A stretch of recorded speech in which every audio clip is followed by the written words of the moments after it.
सुनसान अंधेरे में बड़ी तेज रफ्तार कार रात के अंधेरे में आगे बढ़ रही थी। कार के अंदर बैठा शख्स काफी टेंशन में लग रहा था, क्योंकि उसके बाजू वाली सीट पर बैठी हुई महिला को लेबर पेन शुरू हो गए थे। उस आदमी को जल्द से जल्द अस्पताल पहुंचना था, क्योंकि डिलीवरी कभी भी हो सकती थी। दर्द के कारण वो महिला रो रही थी, चिल्ला रही थी, और उसके बाजू में बैठा शख्स उसे धीरज दे रहा था। उसकी कार शहर के बड़े से अस्पताल के गेट के भीतर दाखिल हुई। वह आदमी जल्दबाजी में उतरा और स्ट्रेचर लाने के लिए भीतर गया और अपने साथ 2 वार्ड बॉय को लेकर आया और उसने कार का दरवाजा खोला, पर गाड़ी के भीतर वो महिला नहीं थी। वो हैरान हो गया। अब वो आदमी बोलता है वार्ड बॉय से, लगता है आपके अस्पताल के कर्मचारी उन्हें भीतर ले गए होंगे। दोनों वार्ड बॉय और वो आदमी अस्पताल को अंदर से छानने लगे। हर कमरे की तलाशी ले ली गई। सीढ़ियां चढ़कर हर माले पर देखा, लेकिन वो औरत कहीं पर भी नहीं थी। काफी तलाशी करने के बाद अब वार्ड बॉय ने उससे पूछा, सर क्या वो आपकी पत्नी थी? उसने परेशान नजरों से इधर उधर देखते हुए कहा, जी नहीं, वो सड़क किनारे बैठ गाड़ी को हाथ देकर रोकने की कोशिश कर रही थी। मुझे उसकी हालत का अंदाजा आ गया, इसीलिए मैंने उसे अपनी गाड़ी में ले लिया।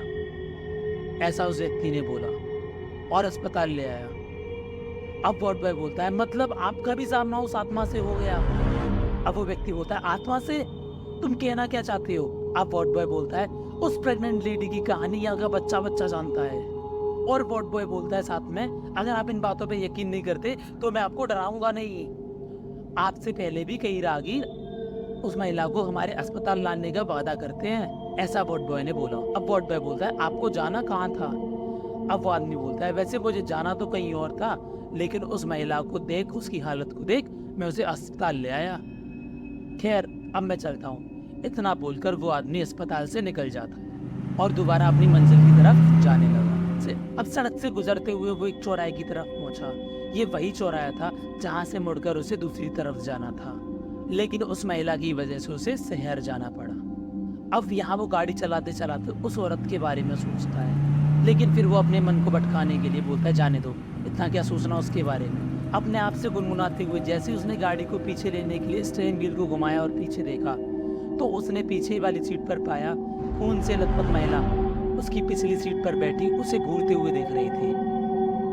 वह डरावना दृश्य देखकर उसके रोंगटे खड़े हो गए और गाड़ी रोककर वो झट से गाड़ी से उतरा और वो दूर हट गया। उसे कार का दरवाजा खोलने की हिम्मत नहीं हो रही थी। खुद को संभालते हुए वो आगे बढ़ा धीमे धीमे और कार का पिछला दरवाजा खुलने लगा और दरवाजा खोलकर वो झट से दूर हट गया और नीचे झुककर पिछली सीट पर नजरें घुमाई, पर वहां कोई नहीं था।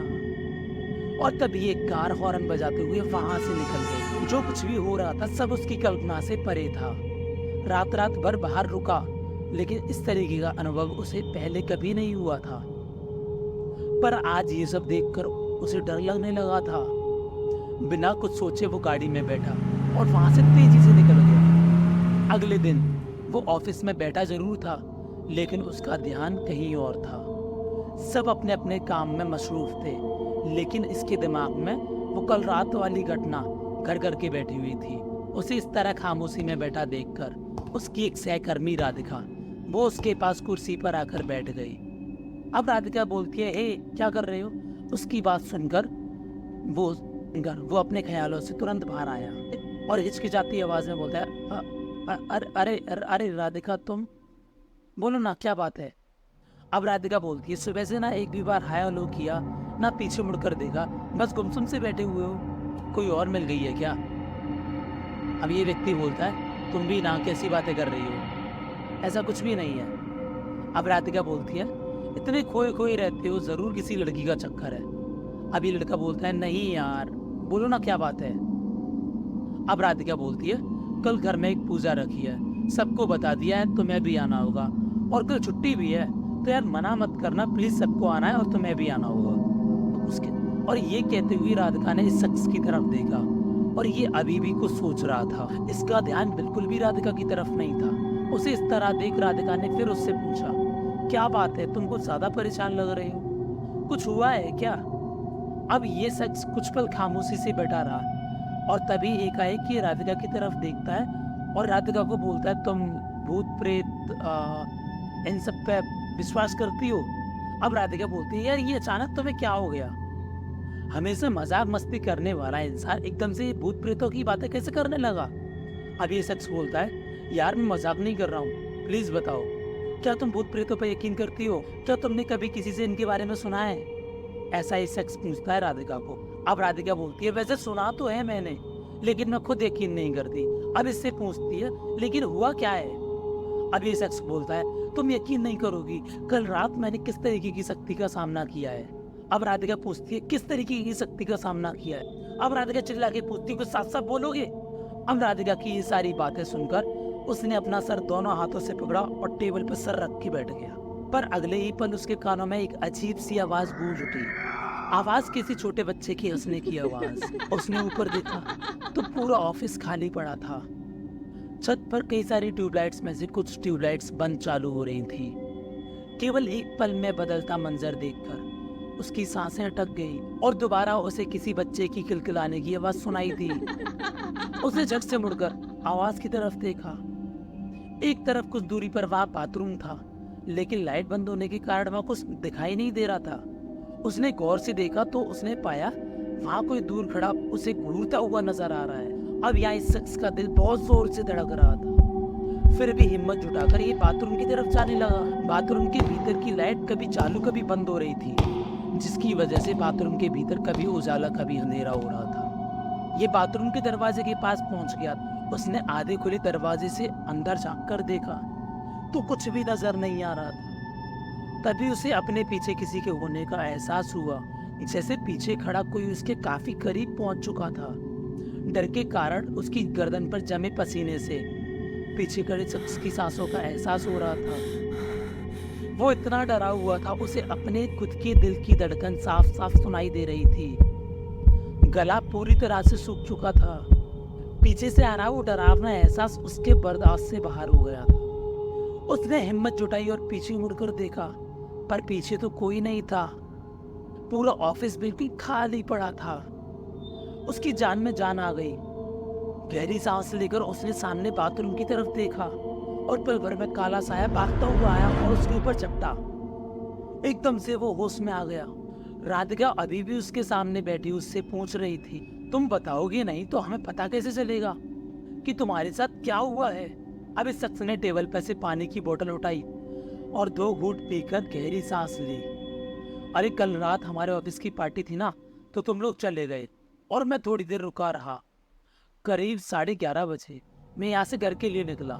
शहर से थोड़ी दूर पहुंचा, तभी मुझे सड़क की दूसरी तरफ एक औरत पत्थर पर बैठी हुई नजर आई, जो लगातार गाड़ियों को रोककर मदद मांग रही थी। और मैंने आगे जाकर यू टर्न लिया और उस औरत के पास जा पहुंचा तो पता चला वो 9 महीने की गर्भवती है और उसको लिवर पेन शुरू हो चुके हैं। मैंने बिना कुछ सोचे समझे उस औरत को गाड़ी में बिठाकर दोबारा शहर की ओर चल दिया और अस्पताल में ले आया। और जब हम अस्पताल पहुंचे तो पता चला वो औरत गाड़ी में नहीं थी। ये सारी कहानी इस शख्स ने राधिका को बताई। अब इसकी बात सुनकर राधिका ने मजाक में कहा ओके, मतलब तुमने इस प्रेग्नेंट लेडी के भूत की मदद की थी। अब ये शख्स हिचकिचाती आवाज में बोलता है भूत। राधिका बोलती है हाँ भूत। जब बोलती है तुम पहले शख्स नहीं हो, कई लोगों ने ये अनुभव किया है। अब राधिका इसे बताती है वो औरत जिसको तुमने लिफ्ट दी थी, उस औरत को पहले 2 बेटियां थी और तीसरी बार गर्भवती थी, पर उसके घर वालों को बेटा चाहिए था। और रिपोर्ट में जब पता चला कि इस बार भी उन्हें बेटी होने वाली है, तो उनका गुस्सा 7वें आसमान पर पहुंच गया, क्योंकि उन्हें अपनी संपत्ति के लिए वारिस चाहिए था। उसे अपने रास्ते से हटाने की वो हर मुमकिन कोशिश करने लगे। लोगों का शक ना जाए इसीलिए सोच समझकर काम कर रहे थे। रात होते होते उस औरत को लिवर पेन शुरू हो गया और जानबूझकर घर वालों ने उसे अस्पताल नहीं पहुंचाया और वो रोती रही। अस्पताल ले जाने के लिए वो हाथ जोड़ती रही और रात करीब 2 बजे वे उसे अस्पताल ले जाने के लिए जाने लगे। रात का समय होने के कारण सड़क एकदम सुनसान थी। दोनों तरफ एकदम झाड़ियां, घना काला अंधेरा। दोनों तरफ झाड़ियां देखकर उसके पति ने उसकी तरफ का दरवाजा खोला और चलती हुई गाड़ी से उसे धक्का मार दिया। अब ये शख्स घबराता हुआ बोलता है, ओ कैसे वैसे लोग होंगे यार। और ये शख्स फिर राधिका से पूछता है और क्या हुआ। अब राधिका उसे बताती है, अगले दिन ये औरत किसी राहगीर को सड़क के बगल किसी गड्ढे में मरी हुई मिली और पास में इसकी बेटी भी थी। ये दोनों मर चुके थे। अब ये शख्स हिचकिचाते हुए पूछता है, और उसकी वो जो बाकी दो बेटियां। अब राधिका बोलती है, उन्हें कौन पालने वाला था। एक दिन उनका बाप एक बड़े घर की चौखट पर इन दोनों को बिठाया जो अनाथ आश्रम था और चॉकलेट लेने चला गया। फिर कभी ना लौटा। ऑफिस खत्म हो चुका था। एक एक करके सारे सहकर्मी ऑफिस से जाने लगे। राधिका की बताई हुई हकीकत सुनकर अब इस शख्स को भी काफी बुरा लगने लगा था। उसकी आंखें नम हो चुकी थी। बगैर कुछ बोले उसने अपना बैग उठाया, अपनी कार स्टार्ट की और अपने घर जाने लगा। अब रोड पर रात के समय आवाजाही कम थी। घर पहुंचा तो वो सारी बातें उसके दिमाग में बवंडर करने लगी। वो बेड पे लेटा जरूर था, लेकिन उसे नींद नहीं आ रही थी। रह रहकर उसके सामने उस बेबस औरत का चेहरा नजर आ रहा था और वो उठकर बैठ गया। उसने टेबल पर गाड़ी की रखी चाबी उठाई और घर से बाहर निकल गया। कार लेकर वो दोबारा शहर की तरफ जाने लगा। अब कुछ ही देर में वो उस जगह पर पहुंच गया था जहां कल रात उसने इस महिला को लिफ्ट दी थी और पल भर वहीं रुका रहा। इलाका काफी सुनसान और घनी झाड़ियों से भरा हुआ था। दिन के वक्त जो गाड़ियां हर 2 मिनट पे गुजरती, रात के वक्त वो बिल्कुल ना के बराबर हो जाती। अब ये अपनी गाड़ी में बिल्कुल वैसे ही बैठा रहा। गाड़ी के दोनों शीशे नीचे कर दिए थे। वो कभी सर के ऊपर लगे शीशे पर पिछली सीट पर नजर डालता तो कभी दोनों खिड़कियों से बाहर देखता। अगले कुछ मिनट तक गहरा सन्नाटा। अगले ही पल सामने वाले शीशे पर से घने काले बाल नीचे सरकते हुए नजर आने लगे। ये देखकर उसका कलेजा मुंह में आ गया और फिर आधा चेहरा धीमे धीमे शीशे पर से सरकता हुआ इस शख्स से नजर मिलाते हुए इसे दिखाई दिया और इसने गाड़ी शुरू की। तेज रफ्तार से यूटर्न लेते हुए इसने गाड़ी घर की तरफ दौड़ाई। सुबह हो चुकी थी।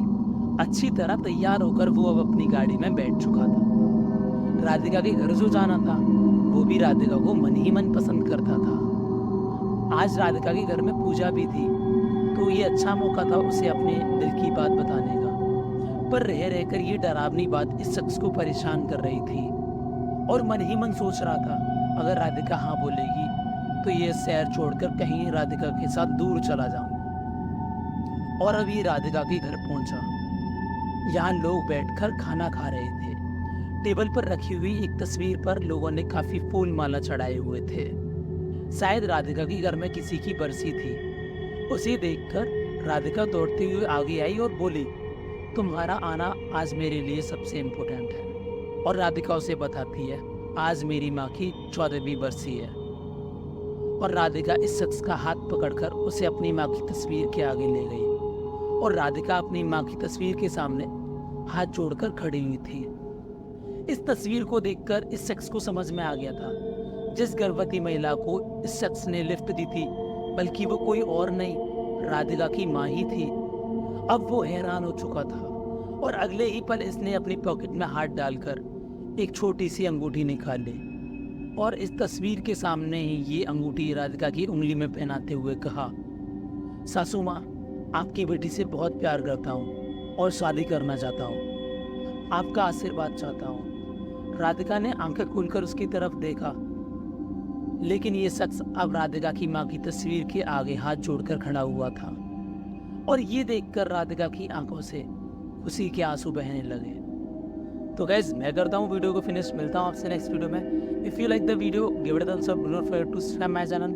मिलते हैं नेक्स्ट वीडियो में। टिल देन, चाओ।